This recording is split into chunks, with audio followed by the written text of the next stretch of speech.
தலை, கை, கால் அப்படின்னு எல்லா உடல் உறுப்புகளையும் வெட்டி எடுத்த வெறும் உடல் பகுதி மட்டும் இருக்க ஒரு ஸ்வீட்கேஸ் போலீஸால கண்டுபிடிக்கப்பட்டு அந்த உடல் நாவரசு அப்படிங்கிற ஒரு மெடிக்கல் காலேஜ் ஸ்டூடெண்டோடது அப்படின்னு நிரூபணமானதை பார்த்தோம். இந்த கேஸ்ல குற்றவாளியா போலீஸோட பார்வையில் இருக்க ஜான் டேவிட் இப்போ அவனே வாண்டடா வந்து மன்னார்குடி ஜுடிஷியல் மேஜிஸ்ட்ரேட் கோர்ட்ல சரண்டர் ஆயிருக்கான். Mannargudi judicial magistrate court John David 15 days remand பண்ணாங்க. உடனே அங்க போன போலீஸ் அவனை கஸ்டடியில் எடுக்கிறதுக்கான எல்லா ப்ரொசீஜரையும் கம்ப்ளீட் பண்ணிட்டு நவம்பர் 18 அவனை இன்வெஸ்டிகேட் பண்றதுக்காக கூட்டிட்டு போனாங்க. போலீஸ் கேள்வி கேட்கறதுக்கு முன்னாடியே ஜான் டேவிட் நாவரஸ் ரேக் பண்ணதை ஒத்துக்கிட்டு நடந்த எல்லாத்தையும் சொல்ல ஆரம்பிச்சான். ரேகிங் அப்படிங்கிறது பொதுவா எல்லா காலேஜிலும் நடக்கிற விஷயம் தான். அப்படிதான் நானும் ஒரு நாள் நாவரச காலேஜ்ல இருந்து அவன் ஃப்ரெண்ட்ஸ் கூட ரூம்ல போயிட்டு இருந்தப்ப கூப்பிட்டு ரேகிங் பண்ணேன். அவனை சாதாரணமா டான்ஸ் ஆட சொன்னேன். ஆனா அவன் அதையே பண்ணாம திமிரா நின்னுட்டு இருந்தான். அந்த கோவத்துல தான் அவனை என்னோட ஷூவை துடைக்க சொல்லி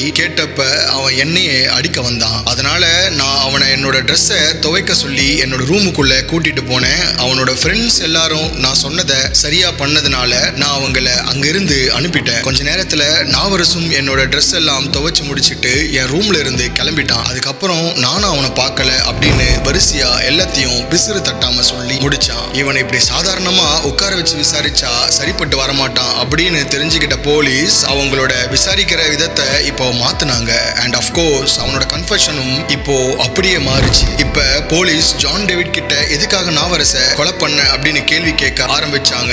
அது மட்டும் இல்லாம ஜான் டேவிட் ஹாஸ்டல்ல இருந்து கொண்டு போன இன்னொரு ஸ்வீட் கேஸ என்ன பண்ண அப்படின்னு கேக்குறாங்க. பயத்துல நடுங்கிட்டு இருந்த ஜான் டேவிட் இப்ப அவன் பண்ண எல்லாத்தையும் ஒவ்வொன்னா வரிசைப்படுத்த ஆரம்பிச்சான். நான் நாவரசு கிட்ட என்னோட ஷூவை துடைக்க சொன்னப்போ அவன் எல்லாரும் முன்னாடியும் என்னையே அடிக்க கை ஓங்கினது எனக்கு அசிங்கமா இருந்துச்சு. அந்த கோவத்துல தான் அவனை உள்ள கூட்டிட்டு போய் அடிக்க ஆரம்பிச்சேன். அவனும் ஒன்னும் சும்மா இல்ல, என்னையும் பதிலுக்கு அடிச்சு கீழே தள்ளிட்டு வெளியே தப்பிச்சு போக பார்த்தான். அப்படி அவன் வெளியே போய் என்ன அடிச்சது சொல்லிட்டான் அப்படின்னா அது எனக்கு பெரிய அவமானமா இருக்கும். அந்த கோவத்துல தான் என்ன பண்றது அப்படின்னு தெரியாம கைக்கு கிடைச்ச கத்தியை எடுத்து அவனோட கழுத்தை அறுத்துட்டேன். அவன் அங்கேயே மூச்சு பேச்சு இல்லாம கீழே விழுந்து அன்கான்சியஸ் ஆயிட்டான். அப்பதான் எனக்கு நான் கோவத்துல எவ்வளவு பெரிய காரியம் பண்ணிட்டேன் அப்படிங்கிறது ரியலைஸ் ஆச்சு. அப்ப நான் நாவரசோட பல்ஸை பிடிச்சு பார்த்தப்ப அவன் இறந்துட்டான் அப்படிங்கிறது தெரிஞ்சதும் எனக்கு அப்படியே தூக்கி வாரி போட்டுச்சு. என்னோட பயத்தை கண்ட்ரோல் பண்ணிட்டதுக்கு அப்புறம் என்ன பண்ணலாம் அப்படின்னு யோசிக்க ஆரம்பிச்சேன். நான் கொலை பண்ண விஷயம் வெளியே தெரிஞ்சிட்டா